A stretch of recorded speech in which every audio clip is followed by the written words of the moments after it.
Hey guys, in this video, I will show you how to recover your Chess.com account. Alright, let's get started with the video. First, if Chess.com has closed your account, you should have received an email notification. Check the inbox of the email address linked to your Chess.com account. Also, make sure to check your spam or junk folders, as these emails can sometimes end up there.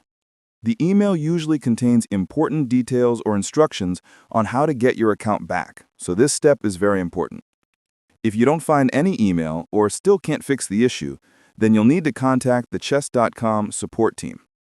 Open your browser, go to Chess.com, and scroll down to the bottom left corner of the homepage. There, you'll see a support link. Click on it to open the help page.